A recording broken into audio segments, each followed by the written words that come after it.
Hello everybody, my name is Getty202 and welcome back to the Great Ace Attorney Chronicles. Last time, we solved the mystery of who actually killed our friend on the ship, and this time we're actually going to begin our adventure in London. Now, before we get started with this episode, I feel that I should point out that this is my second attempt of recording this episode. Because while I was going through the first attempt of this, the power cut out and I lost everything. So I have to do this all over again. So if it feels like at any point where I'm like, oh my god, they really did this. Wow, this is amazing. I have never seen this before. That's not going to happen so much this episode. There will be a point where I will see new stuff. But if it feels like my reaction's a little underwhelming at any point, it's because I've already seen some of this and I'm having to do this all over again just to give you guys a genuine experience. So, with that said, let's go ahead and get started again with the Great Ace Attorney Chronicles.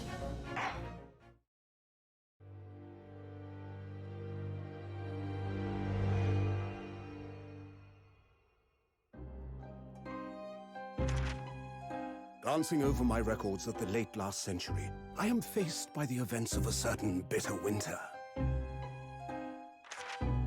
A murder in a carriage as it sped through dense London fog in the dead of night. Though the victim and the perpetrator were the only ones inside, there were multiple witnesses to the crime itself.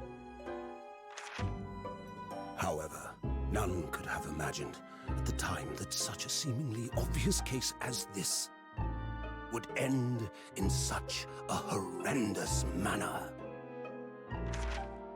My friend, Mr. Herlock Sholmes, once said of the incident, I believe that perhaps that case was indeed the prelude, the beginning of a long concerto that impressive Japanese student and I were to play together.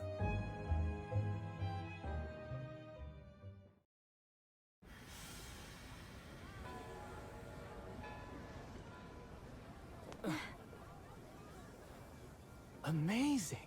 Is this really just a railway station? Railway station or not, I've never seen such an enormous building before. And look at all the steam locomotives. This country is incredible.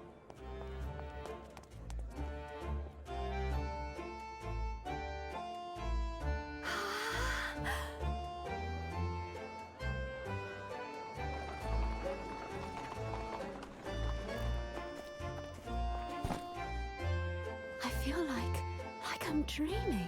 So this is the capital of Great Britain.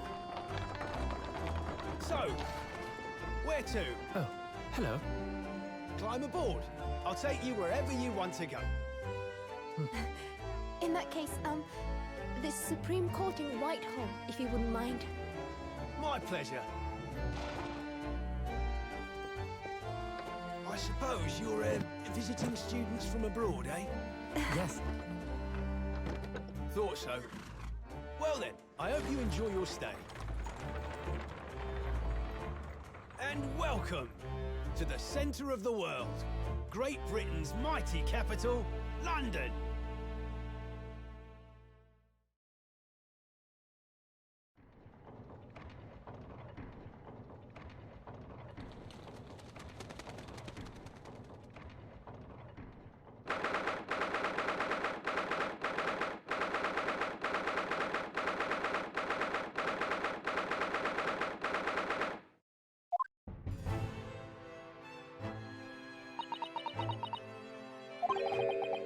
What an incredible place!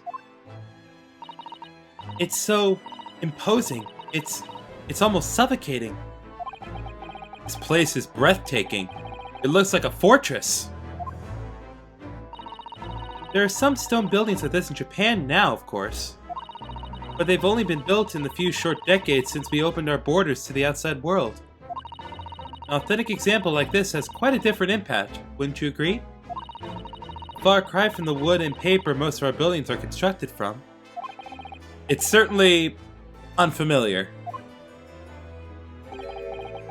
I think there's more to the differences than just construction materials.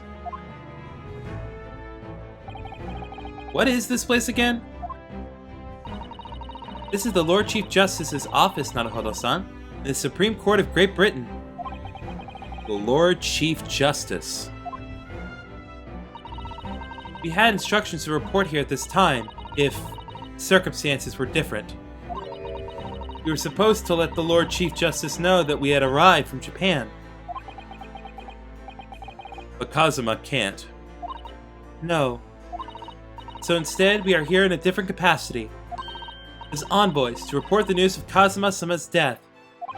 Yes.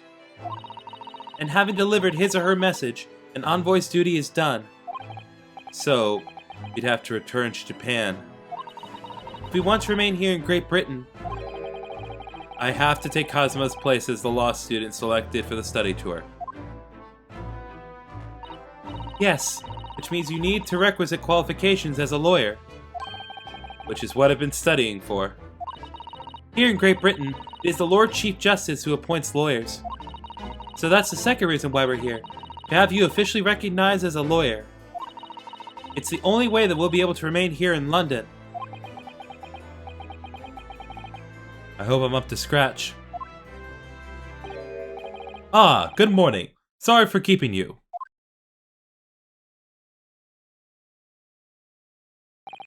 Oh! I trust you aren't too exhausted after your long voyage from Japan? It seems I'm 1 hour, 12 minutes, and 47 seconds late. My apologies. Oh, no, don't mention it. We're never happier than when we're standing around with nothing much to do. Yeah, that's true. How fortunate. So, introductions. I am Miles Edgelord, Lord Chief Justice of the British Empire. Ugh, I feel like a little mouse under an elephant's foot. Come on, Mr. Naruhodo, don't be a mouse. Oh, it's an honor to meet you, Lord Chief Justice Strongheart. I'm Ryunosuke Naruhodo from the Empire of Japan. Well, Mr. Naruhodo. Welcome to London, the capital of our glorious British Empire. Ah, yes. Thank you.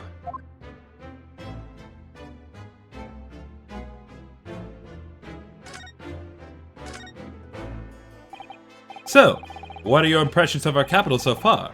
How do you like London? Oh, help. I've been so nervous ever since I got here that I can't remember a single thing about the city. It's simply splendid, isn't it, Mr. Naruhodo? Oh? We had a wonderful view of some of London's streets from the carriage on the way here from the station. Everything is so impressive and grand. I must say I'm almost lost for words. I'm glad to hear you like it. The city boasts tramways, piped water and gas, even cables supplying electricity. We've spearheaded every revolutionary new technology in the world. Every visitor to London is astounded. Oh, yes, astounded's the word. Thanks for saving me there, Suzaru-san. And everyone seems so jolly and full of vigor. Yes. There's much excitement about the upcoming Great Exhibition we'll be hosting here in London. Great Exhibition? Cultural and technological achievements from around the globe are to be exhibited here in our great city. It will be the greatest spectacle of its kind in history, and will make Paris' World Fair look like a toy shop. Gosh, I can hardly imagine how magnificent it's going to be. Great Britain's capital city is nothing but magnificent. London is the center of the modern world. Even if you do say so yourself. The sun will never set on our great empire.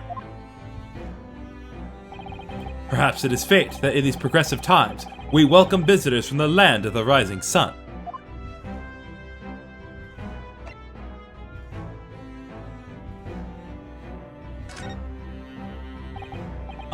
Lord Chief Justice? I think you were expecting a student of law for this study tour, weren't you? Absolutely. Mr. Kazuma Asugi, if my memory serves. That's right. The British government has already been telegraphed a full report on the situation. I understand the young man lost his life aboard the steamship bound for our shores. That's amazing. The news reached him before we even arrived. My country naturally extends its deepest condolences to yours. Oh, thank you. And you honored this appointment specifically to inform me of the news? Yes. We are here in the capacity of envoys from Japan to report the sad news in person. They tell me you Japanese are a people of protocol and courtesy, and I see that it's true. And it is with some regret that I must inform you that the death of the young lawyer means this study tour arrangement can no longer proceed. If you would just hear us out, Lord Strongheart. What do you have to say, madam? It's about the study tour. Mr. Naruhodo here would like to make a proposal. Would he now? Well, Mr. Naruhodo. This is it then. The moment of truth.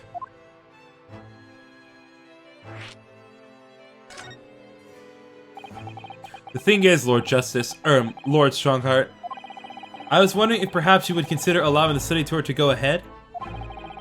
Don't misunderstand me. Britain would ideally like to see the tour go ahead.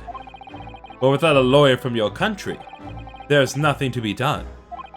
Well, in that case, what if there was someone else? Another lawyer from Japan, I mean. Is there something I don't know? Only a single lawyer was invited to Great Britain from your country. And that was Mr. Asugi. At least, that is what I've been led to understand. Well, the thing is, this really isn't going well at all. I just can't seem to find the right words to say to this man. Mr. Naruhodo! I could ruin things here if I'm not careful. What am I going to say? There is someone else here from Japan who could be described as a lawyer. It's me! It's me. I can do it! Is that so? I mean, I don't actually have any qualifications as such, but... No qualifications, you say? And yet you still claim to be a lawyer? I've acted as a lawyer in court before. Only once, and as it happens. I had Kazuma to help me, and I was the accused, but glossing over the details. I've been spending every spare moment on the journey here to Great Britain studying. I've learned all about British law and court proceedings while I was on board the SS Buria. The voyage from Japan is some 50 days, I believe. Not what you might call a full education. To become a qualified lawyer here in Britain, not only do you need a university degree in law, you must also complete several years of training. I realize it's far too short a period of time, but I can't just go back to Japan. Kazuma, Mr. Asugi's journey had only just begun. Coming here on this study tour was all he thought about. I have to carry on and do everything he planned to do. I know it must sound like I have an overly inflated opinion of myself, but I would do anything to prove that I have what it takes. Any test you care to set me. Just one chance, that's all I'm asking for. Please! 31 seconds. Sorry? Your opening statement there, Mr. Naruhodo. It was 31 seconds long. Not too brief, not too protracted. A perfectly judged appeal, I would say. Which is a skill that would stand you good instead as a lawyer. Oh, thanks. So, you're willing to put those words to trial, are you? Well, I'm all for entertainment. Huh? But let me ask you one thing first, sir. Yes? You say you intend to do everything Mr. Asugi planned to do. Are you firmly set on that path? Well, yes. That's my intention. I see. Am I imagining things? Or did his expression just alter a fraction there, all of a sudden?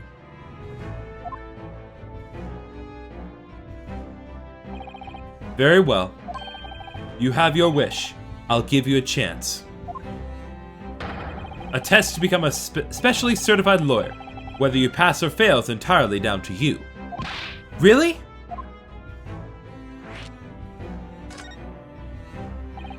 So, what form will the test take exactly? Tell me, Mr. Naruhodo, what do you consider the role of a lawyer to be? Well, defending people, of course. Well said. So, let's have you defend someone. Huh? Your timing is perfect, in fact. There's an apt trial about to begin later today. No advocate has been appointed for the defense as yet, so this will be welcome news. Today? Straight away?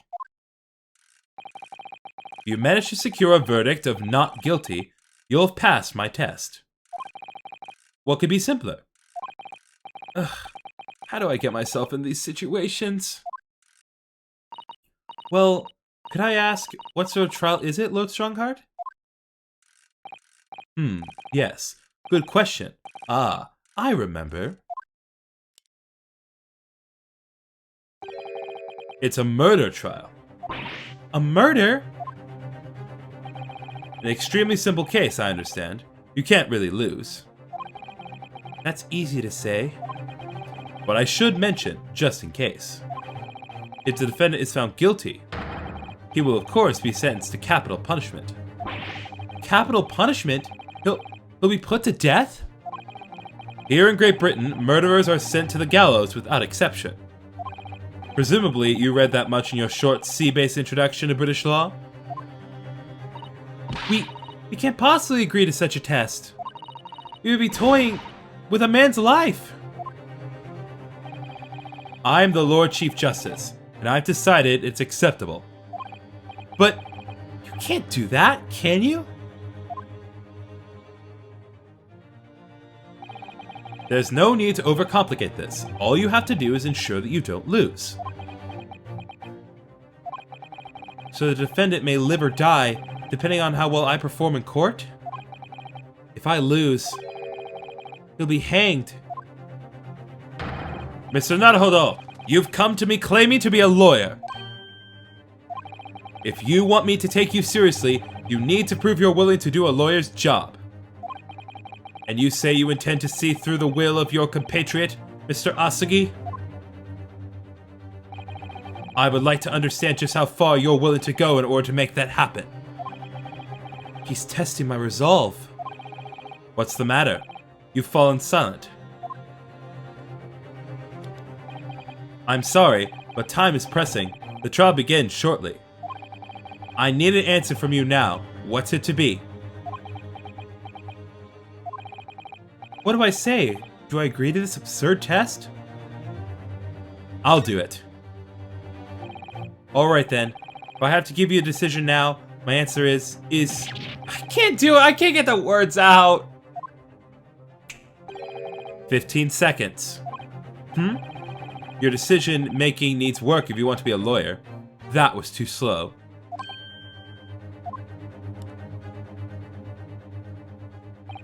So, it's as I suspected, is it?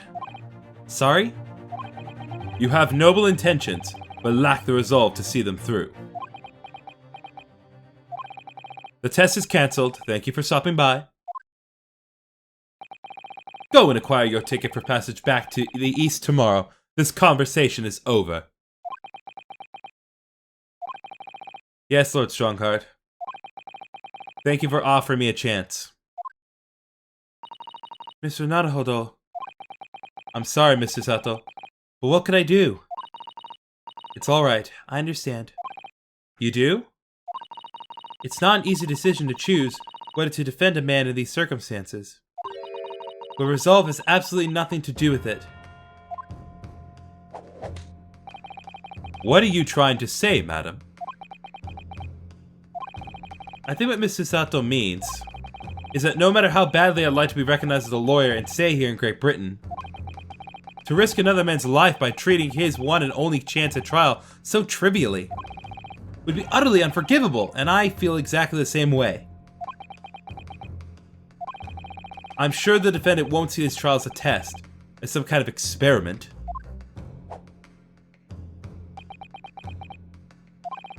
A lawyer may fight for his clients in court day after day, but for each one of those clients, the particular day they stand in the dock may be the only chance they have to fight to prove their innocence. No, I was wrong. I'm not qualified to do that job yet. I'm sorry for wasting your precious time, Lord Chief Justice. He does have a thing about time, doesn't he? I mean, his office is literally inside of the clock. I don't know what else I can say.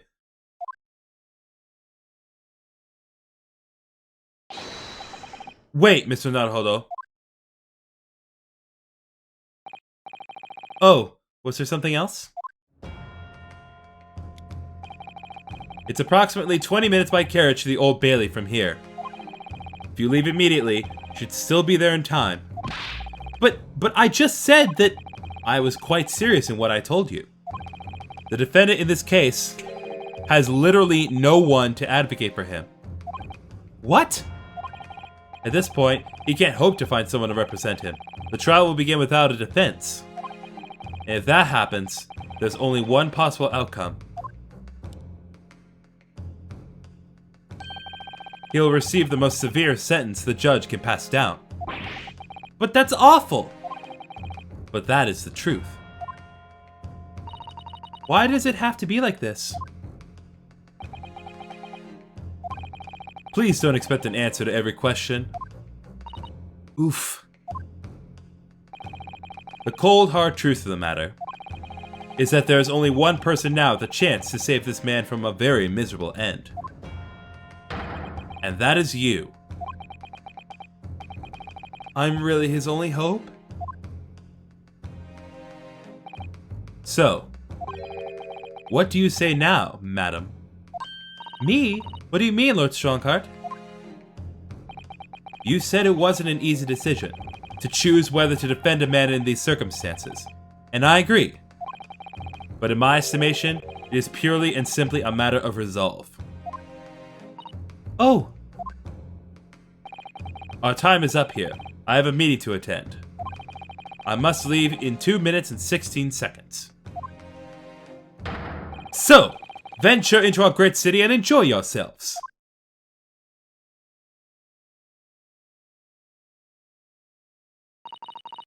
He's gone. The Old Bailey.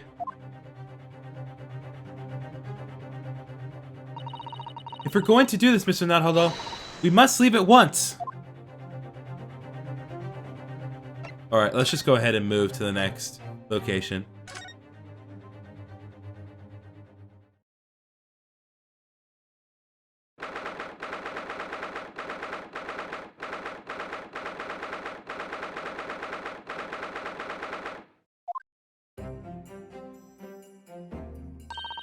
Oh, thank goodness. We're in time. There's still 15 minutes until the trial begins. I never knew a horse-drawn carriage could go so fast. I thought my teeth were going to rattle loose. Did you hear what I said to the driver when we climbed aboard? Get us to our destination in 5 minutes, driver. There's a guinea in it for you. It's one of my favorite lines from the Herlock Sholmes stories, and it worked quite perfectly. I'm not sure why you're so pleased. I thought we were going to die, and we had to make gold for the privilege. Well, at least we arrived here before the trial started. Yes, I suppose there's that. Anyway, I don't understand it. The court clerk said the defendant should be here, but there's no sign of him at all.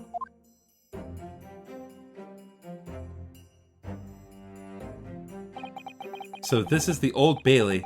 Even this room for defendants is to wait is grand.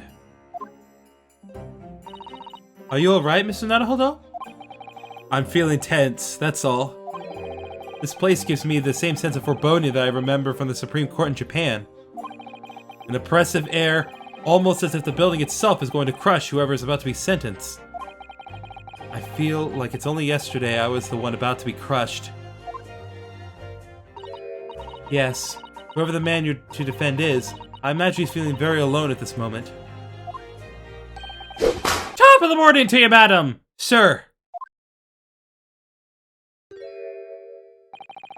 What are you doing following me here? Things are fair desperate, are they? Sorry? Would you look at those expressionless faces? From the east, are yous? We're from Japan, yes.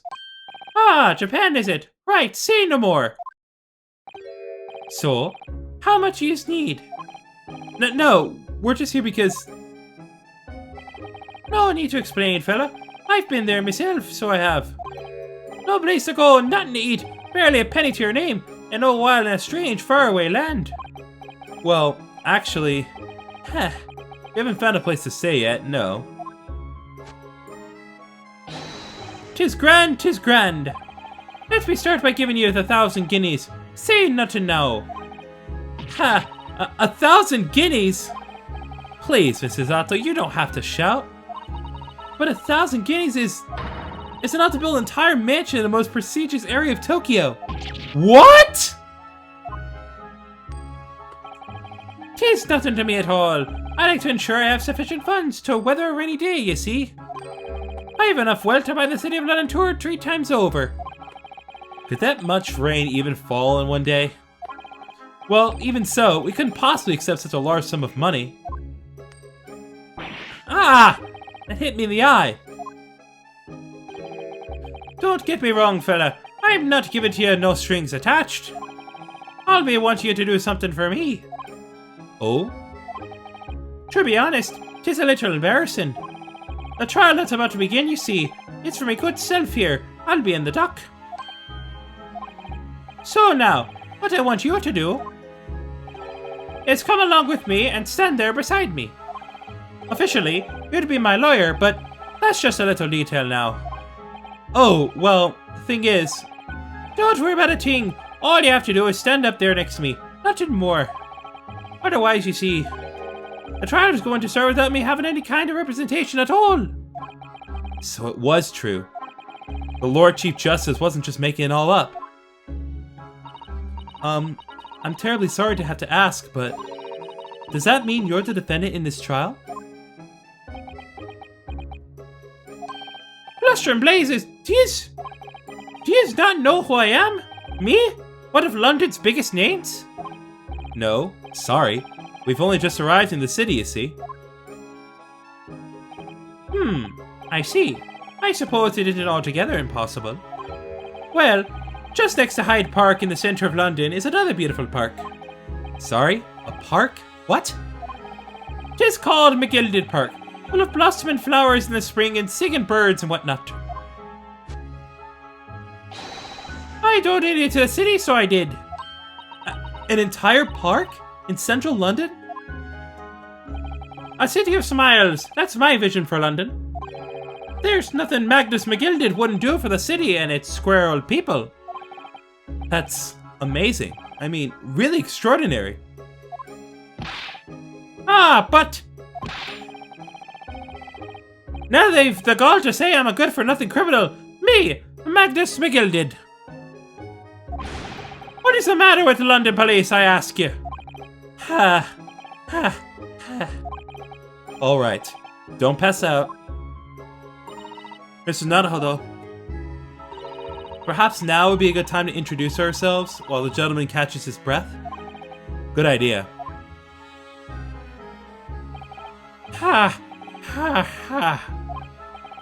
Mr. McGilded, the thing is, we're actually here in London to study British law. We're law students on a study tour from Japan, you see. So, if you don't have a lawyer for the trial yet, and you'd be happy to put yourself in our hands, we'd... Oh, what? As after I was saying, you daft idiot! I've given you 1,000 guineas to stand up there next to me, haven't I? Well, yes, but I wasn't really offering to just stand up there next to you. Oh, I think I see what's going on here. Sorry? I know what you're thinking. This chancer of a fella claims to have more money than the Queen. But if that's true, why the blazes can't he hire the finest lawyer in all of England? Because he did it! That's the only explanation. Well? Well... Not at all. Not at all! Although, it is a little strange, to be honest. Why you don't have a lawyer, I mean. It would be the fault of the Reaper. Sorry. Did he just say Reaper? Aye, the Grim Reaper of the Bailey, Lord Beric von Zieks. He's the prosecutor. The prosecutor is the Grim Reaper? When Van Zieks stands for the prosecution, they call the accused his sacrificial lambs. And to this day, in every single trial in which he's been the prosecutor, the accused has been damned. What? So it's reached this desperate situation, where there's no one willing to stand in defense against the fellow at all. You could say he's a living legend of the Old Bailey. Goodness, Lord Beric van Zieks. He must be an exceptionally talented prosecutor then. Talented isn't the word you're looking for, madam. It's cursed. Cursed? What on earth? The defendant is summoned and his counsel. I'm sorry for the racism. Please make your way to the courtroom. I can't even keep up the wrong voices. Please make your way to the courtroom. The trial's about to begin. His counsel. That would be me. Oh, 'tis time. Well then, fella, don't let me down. But I don't know anything about the case. You haven't told me what happened. Until you showed your face here, I'd made up my mind, so I had. Sorry? I decided I'd have to defend myself in there. How would that have worked? But then you made an appearance. A student of law, wouldn't you know? 'Tis no accident, I can assure you of that. 'Tis fate. So don't get cold feet now, please.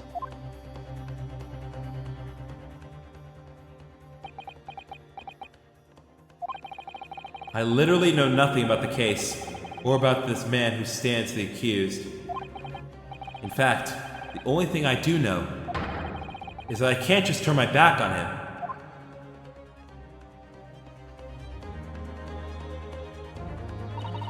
Mr. Naruhodo, the man is no one.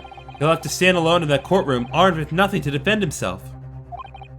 Yes, something that Cosmo would never have allowed to happen. Counsel for defense, what are you doing? If you're late for the start of the trial, you will lose your right to stand. What, are you gonna chop my legs off? I'll be right there.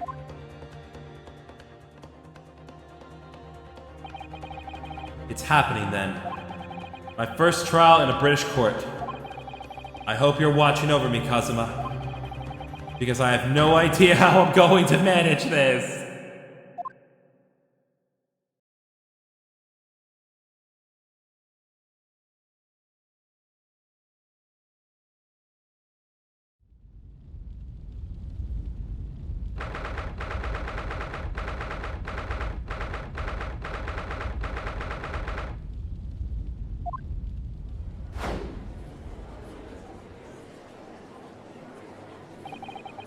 So this is the highest court in Great Britain, the Old Bailey.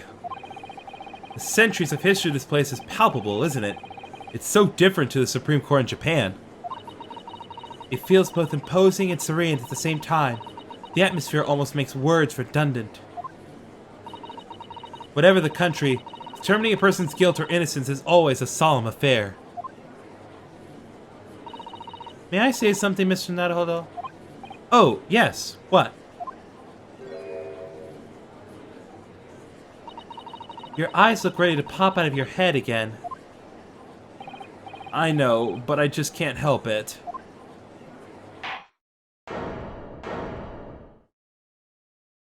Oh my god, it's Santa Claus! In the name of Her Majesty the Queen, I hereby declare this court to be in session. We are here today to determine the guilt or innocence of Mr. Magnus McGilded. I now call upon the counsels for the prosecution and defense to declare their willingness to proceed. The prosecution is fully prepared. That must be the Reaper of the Bailey. He really does look fully prepared to dispatch his next poor victim to the underworld. This is more like Miles Edgelord. Got him. Counsel for the defense. You appear to be Eastern. Do you speak English? Do you speak racist? Huh? Oh, yes, of course. Sorry. But he asked if the defense was ready. And I could be further from ready if I tried. Those eyes please me, Nipponese. They shroud your fear, your doubt, your trepidation. They run wild, clinging to some phantom notion of courage. The quintessential look of a sacrificial lamb. Ugh, a cold shiver just ran down my spine, all the way to the tips of my toes. Now, Mr. McGilded. Yes, my lord. You stand accused of murder, a capital offense. You could be sent to the gallows if found guilty. Are you quite sure you wish to entrust your defense to this foreigner? Okay, actual racism. What the game? As I've always said, my lord, 'tis a grand thing to give opportunities to the young. Even if the fella's a student from some little island off in the Far East. It's not the British way to ignore the dangers of yourself and give those less fortunate a fair chance. It's not. But whatever. I'd like to think the acts of chivalry do the British Empire proud.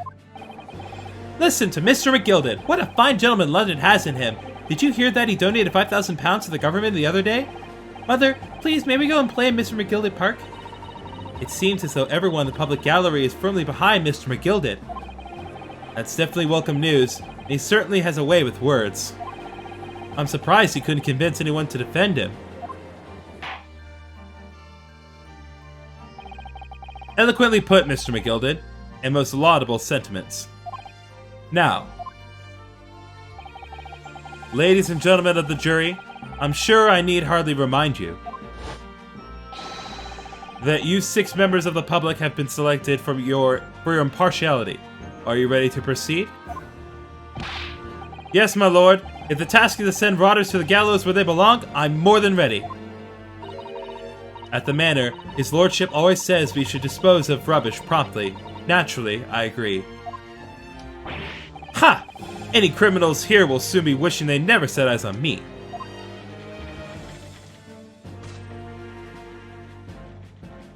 Okay, he's actually drinking alcohol in court. Is that legal? I feel a chill. Oh, don't mind me, my dears. I'm just getting on with my knitting. Must finish these mitts for my grandson. Ah, Mr. Naruhodo, those people are... The jury, yes. That's something we don't have in Japan yet. Don't have it yet, but we know when we'll get it! That's right. I've only ever read about it. But here in Great Britain, the court's final verdict depends on the opinions of these 6 jurors. The judge passes sentence according to the law, but the jurors determine guilt based on common sense. So the defendant is ultimately judged from 2 completely different points of view. But how exactly do the jurors give their verdict? That I don't know, but I'm sure it will become clear as the trial progresses. Yes. Prosecutor Van Zeeks. My lord. It's been a number of years since we've seen you here in the courtroom. I thought you renounced your fame. I'm known as the Reaper of the Bailey, my lord. Infamy rather than fame, I would say. But yes, 5 years have passed since I last spread my wings in this capacity. So, what brings you back? Is there some change of circumstance of which the court should be aware?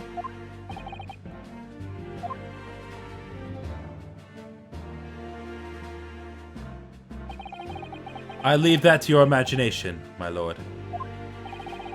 So the Reaper's been out of action for 5 years. Why did he have to choose today of all days to make a comeback? Don't lose heart, Mr. Naruhodo. As you wish, sir. The court nevertheless welcomes your return. Now then, opening statements, I think. A summary of the case, if you please. Certainly, my lord. As your lordship is aware, this is a case of overwhelming simplicity. We must be the only ones in here who aren't aware. The incident took place in the late evening, 3 days past. The hour was some minutes after 10. The victim was a maker of building bricks known in the community as Thrice Fired Mason. Sorry? Thrice? He was a very accomplished craftsman. The bricks he fired were said to be almost indestructible. The victim's corpse was discovered in an omnibus in service on the streets of London at the time. A dagger that had been thrust to the victim's abdomen is believed to be the ultimate cause of death. Here's the autopsy report from the investigating medical officer at Scotland Yard. Thank you, counsel. I shall accept that and the photograph as evidence. Autopsy report has been entered into the court record. The report prepared by the Scotland Yard coroner. It gives the cause of death as internal hemorrhaging as a result of a single stab wound to the abdomen.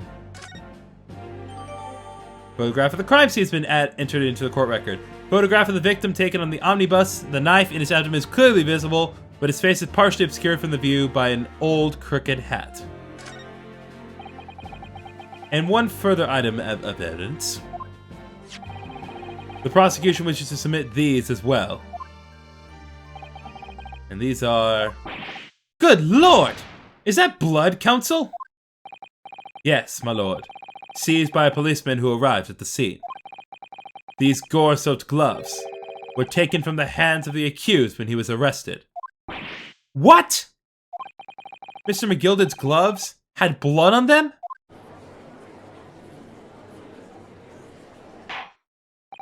Yes, I will accept these as evidence as well. The defendant's leather gloves have been entered into the court record. The leather gloves the defendant was wearing at the time of the incident, there was a blood stain on the right glove. How did I get into this? I'm backed into a corner before I've even started. Continuing. According to the driver of the omnibus, there were only 2 passengers traveling inside his vehicle at the time. Only 2? Obviously, one of those passengers was the deceased brickmaker, Mr. Mason. The other was the accused, Magnus McGilded. Well, rather damning circumstances to say the least. Defendant, what say you? Well, of course I have no recollection of such a thing. Mr. McGilded! To be sure, I rode the omnibus that evening. But whenever I'm in a carriage, I'm taken with a fierce tiredness, and I always succumb to it. Are you claiming to have been asleep? 'Tis the motion of the carriage, my lord. Littleton, so it is.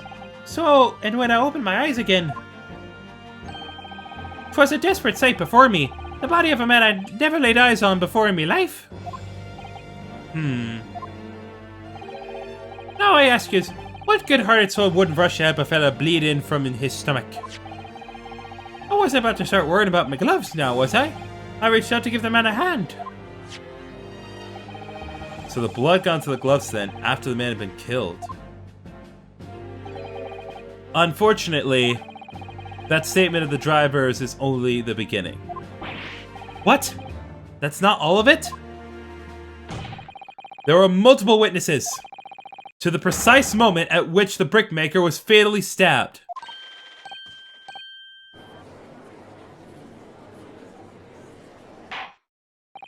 Order! Order! Order!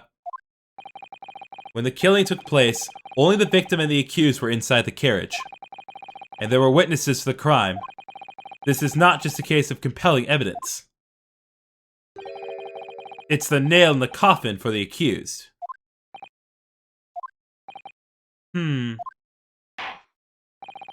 Thank you, counsel. The circumstances of the crime have been made quite clear. I think we will hear testimony from these witnesses, first of all. Your wish is my command. Bailiff, bring the witnesses in at once!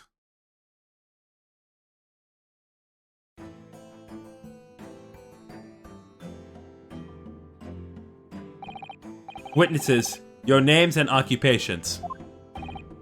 My name is, well, everyone calls me Beppo. I drive an omnibus in the East End.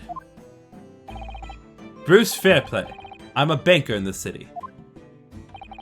My name's First. Lady First. I, make hats for gents. Let's begin by confirming the facts. 3 days ago, at a short time after 10 o'clock in the evening, all of you present in the stand were in an omnibus and witnessed the aforementioned incident. Is that correct? Yes, sir. Quite right. Yes, sir. That's right, sir. Very well, then. Let's proceed to your formal testimonies, please. Each of you will tell the court precisely what you saw.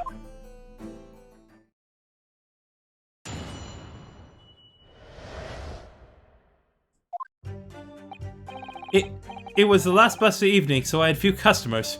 I remember it well.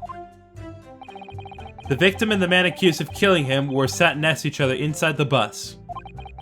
Then, out of the blue, the accused just reached over and plunged a knife right into his guts. That's right, he stabbed him. I screamed, I did. I couldn't help it. As soon as I heard the scream, I stopped my bus, and then I saw it too.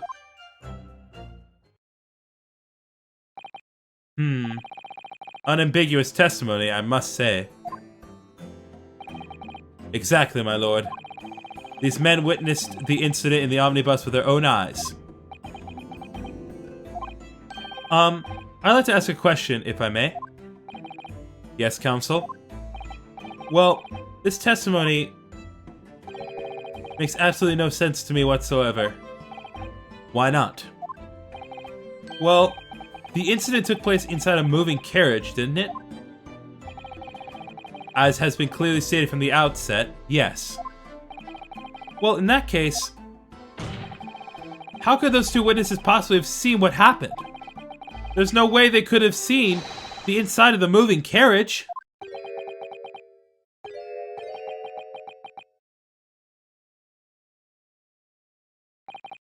How quaint. I read that civilization in the Eastern Island nations was a good century behind our own. But you're here in London yourself. Are you really so ignorant about our omnibuses? Huh? Tell me, my Nipponese friend. Have you even traveled in an omnibus? Well, no. We, only arrived in London this morning. No matter. I've arranged for us all to see for ourselves. The actual scene of the crime, that is. What do you mean, the actual scene? How? A carriage is designed to be moved, after all. Presumably you understand that much. Yes. The omnibus in which the bloody crime took place is here today, in this very building. Here? What? The entire carriage? Bailiff! Bring forth the stricken omnibus! He actually brought in the whole omnibus. That's insane. So that's an omnibus. The omnibus! I can't believe they could bring something so enormous in here. Great Britain's courtrooms are amazing. As you can see, the omnibus is pulled by 2 horses and can carry up to 8 passengers. 4 passengers seated inside the enclosed cabin, and another 4 on the rooftop deck above. Every Londoner knows that the best views of the city's architecture and sights are to be had from the top of the omnibus. And I should point out to our foreign guests that there is a skylight in the roof, allowing a view of the interior from the seats above. Ah, a skylight. Oh! The penny drops at last, I see. These two gentlemen were occupying the rooftop seats of this omnibus when the murder took place. That is how they came to witness the grim incident. Through the skylight. Ugh, that makes perfect sense. Well, counsel, this is a first. In all my years behind the bench, I've never experienced the crime scene itself being brought into the courtroom. There are a number of important clues remaining inside the carriage, my lord. I would like to submit the omnibus itself as evidence. That is the prosecution's wish.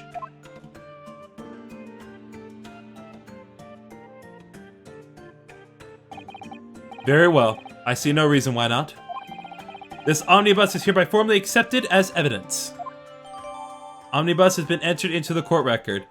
The 8-seater omnibus that was the scene of the crime. There were passengers both inside the carriage and on the roof deck that night. I can't believe it! The entire crime scene entered as evidence? Yes! Great Britain is simply extraordinary! I could help myself a lot by giving the omnibus a thorough examination, seeing as it's here. Let us continue with the proceedings then. Your cross-examination, counsel. Pray don't expect this Nipponese stray to understand the intricacies of British courts' cross-examination rights. Again, not cool with the racism, bro.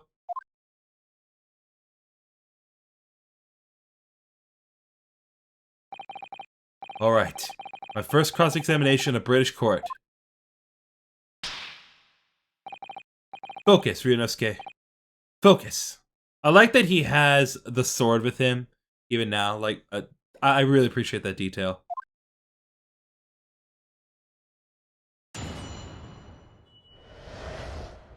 What the witnesses saw. Hold it! Yes, I think it was sometime after 10, wasn't it? Oh, yes, sir. That's right, sir. Yes. Ever so cold it was, sir. Freezing, in fact. And you had 4 passengers on board at the time, is that correct? Yes, that's right, sir. Not all traveling the same parts of the bus, of course, though. No. And there were no other passengers when the incident took place? No one alighted, for example? You're quite right with that, sir. No other passengers like that? No. None. So nobody fled the scene of the crime, then? I have to say, the boss insists on running, he does, every evening, that last bus of the day. But I do wonder sometimes if it's altogether worthwhile. Yes, sorry to say. What do you mean by that?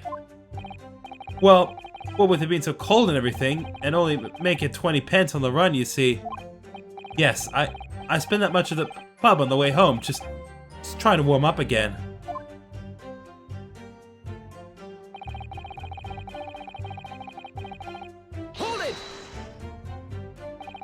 And you saw them through the skylight and the roof of the carriage? That's right. When you sit up top deck, the window's right there at your feet.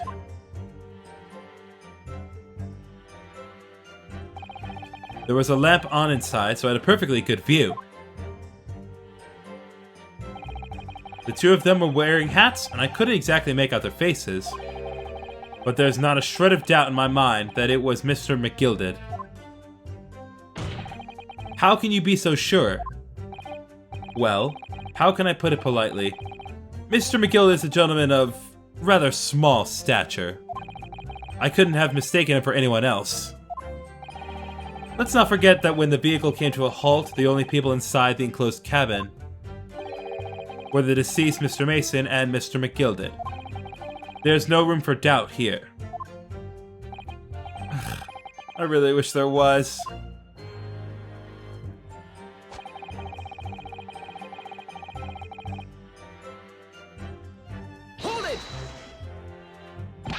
You actually saw the exact moment it happened? Didn't I already testify to that?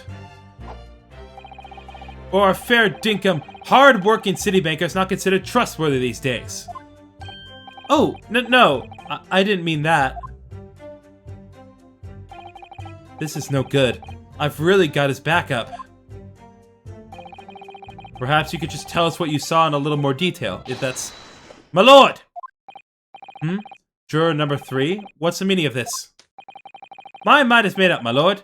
Completely and utterly made up. Made up about what? I don't like the stinking rich, never have.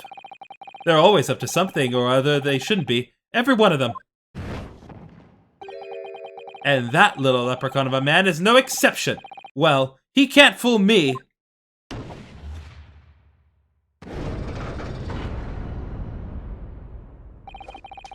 There's no point in wasting time listening to any more of this.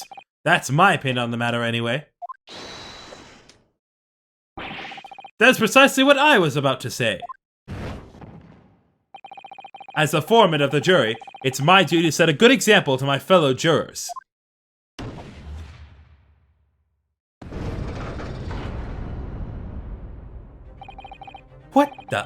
What is happening here? Let me see. Ah, yes, it seems that's how the members of the jury give their verdicts. With fire? Apparently, yes. White for innocent and black for guilty.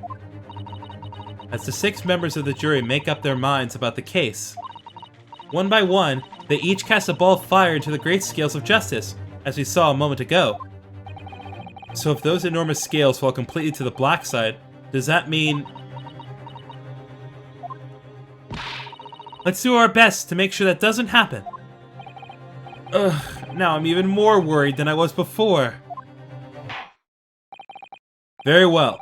The court acknowledges the change in the jury's stance. Counsel for the defense, please continue with your cross-examination. Ha! This is a nightmare.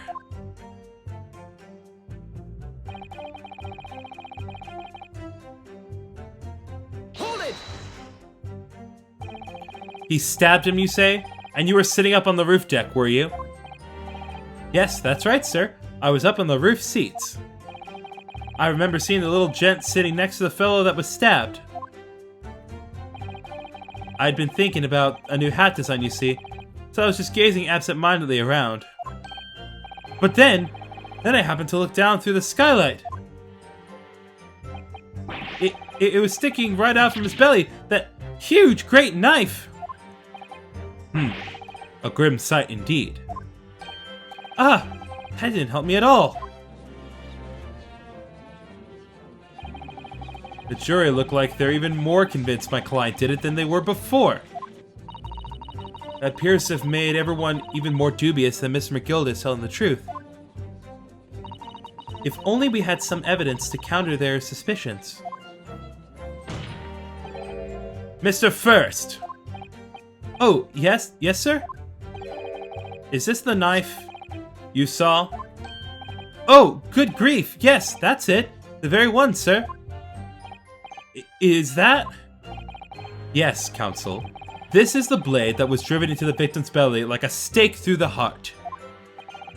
That is a blade of considerable size, counsel. It is.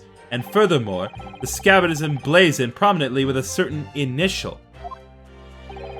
The letter M, which seems oddly familiar.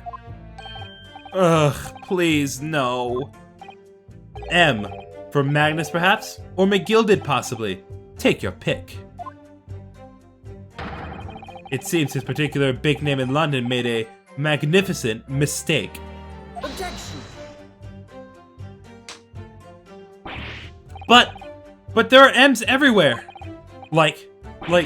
Yes! Like in Mason! Objection!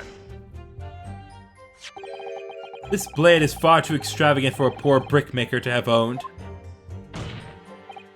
No, this weapon of murder almost certainly belongs to the accused. Ugh. Not conclusive, but certainly compelling, counsel. Murder weapon has been entered to the court record. Our largest knife that was found lodged in the victim's abdomen. Its quality and fancy ornamentation suggest it must be quite valuable. My lord, if you'll forgive the interruption. Ah, juror number 2. Go on. Mr. McGilded is a pillar of society and a gentleman's word should be sacrosanct. However, those of us in service know we must accept hard truths. Wait! What are you about to dispose of the rubbish?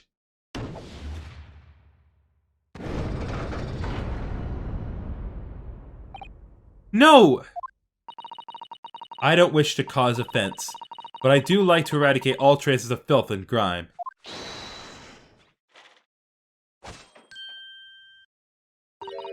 I have painstakingly typed every word uttered here today and cross-referenced all the facts.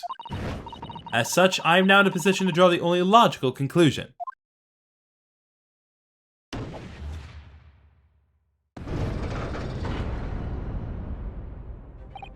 Not again!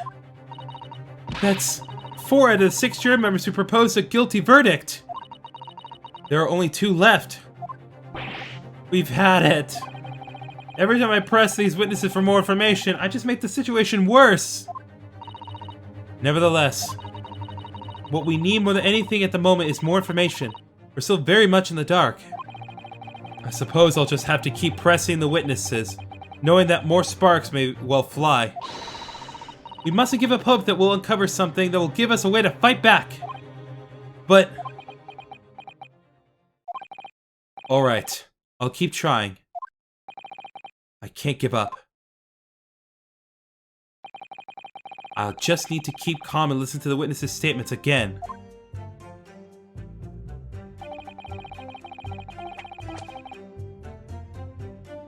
Hold it! What exactly did you see? Oh, well, sir, that would be the passenger, sir. Yes, collapsed on the floor he was. And by the passenger, obviously you're referring to the victim, Mr. Mason, the brickmaker.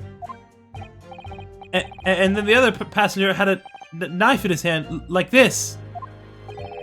By the other passenger, obviously you're referring to the accused, Mr. Magnus McGilded. And then he plunged it down like this, stabbing the other passenger in the belly. What?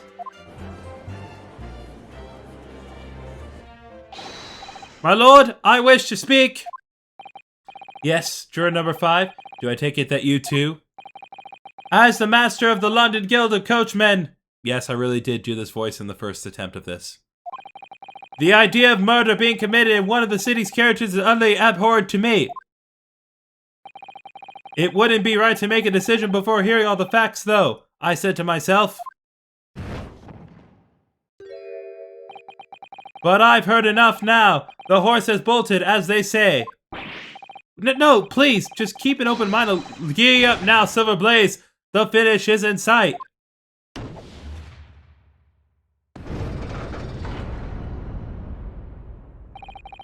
Beppo is a long-standing member of the guild, and I trust what the man says.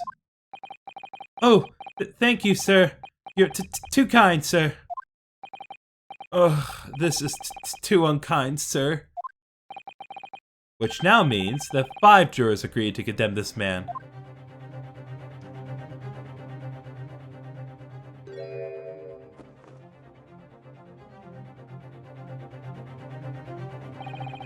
Madam Juror number 6. Yes, dear? What can I do for you? You have heard the testimonies of the witnesses in the stand. Oh yes, I certainly have. Still got my hearing, you know. Then, pray tell, why are you yet to pronounce your leaning? Well, dear, the thing is, I'm a creature of habit, me. I always go to these parks around this time of day and sit on a nice bench and get on with my knitting. There's a lovely little park just near where I live. McGilded Park, it's called. A gentleman donated to the city, you know, to put a smile on Londoners' faces, he said. I can't imagine such a fine young gentleman would have it in him to take another man's life. He's always doing wonderful things for the city. That's right, a man like that wouldn't stab someone, surely. Mother, may we go to the McGilded Public Library later and borrow some more books? How many Londoners live with their heads in the clouds? Do you people not know? What kind of a man Magnus McGilded really is? What kind of a man is he? The philanthropist Magnus McGilded has enough wealth to purchase the entire city he claims to value so highly. But where did all that wealth come from? Your client is a Shylock, sir, and one with the very darkest of souls. What? Stone the crows! McGilded lends money at extraordinary rates of interest, so his victims have no hope of repaying him. When they default, he takes possession of everything they own. He is a vulture that preys on the weak. I've never heard any mention of that before. Your faculties haven't deserted you, I'm sure, madam. So has this thought not crossed your mind? Would a man wealthy enough to buy London in its entirety not have a carriage of his own? What possible reason could this man have had to make use of a public omnibus service? They're not saying that the victim, a poor brickmaker, had next to nothing to his name save considerable financial liability. It will come as no surprise that his creditor was the accused, Magnus McGilded. But let it also be known that the very day Mr. Mason was killed was the final repayment date for his debts. Good gracious! The brickmaker was destitute. He had lost his house. He had not a shilling with which to repay his debts. And in the end, his pitiful soul had the very last thing he owned taken from him, his life. By the merciless philanthropist pretender, Magnus McGilded. I don't believe it! Hold it! If I might add something briefly, Miss Susato? You claim that the victim had been lent money by Mr. McGilded. But where's the evidence to support your claim?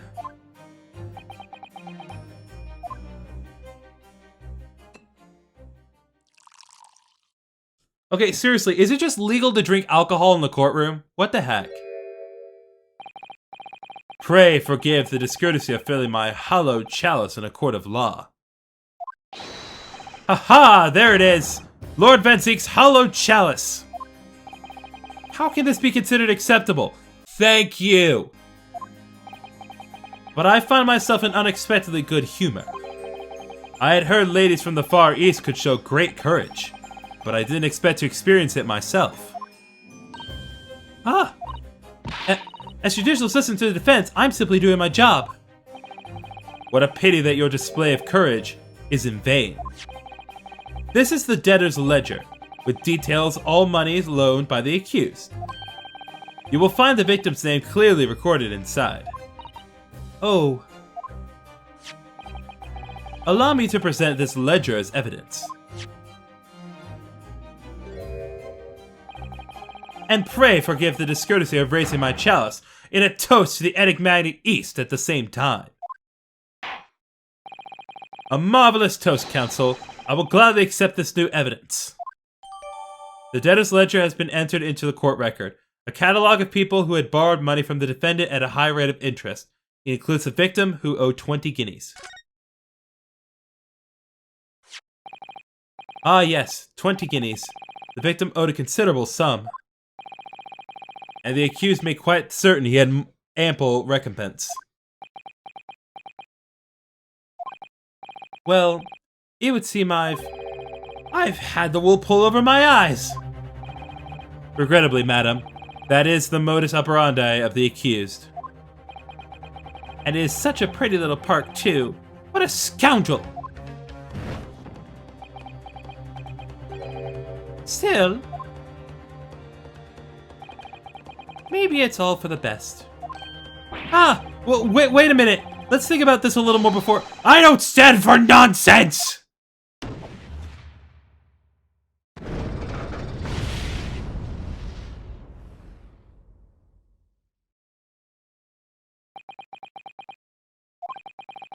That was it. The last juror's decision.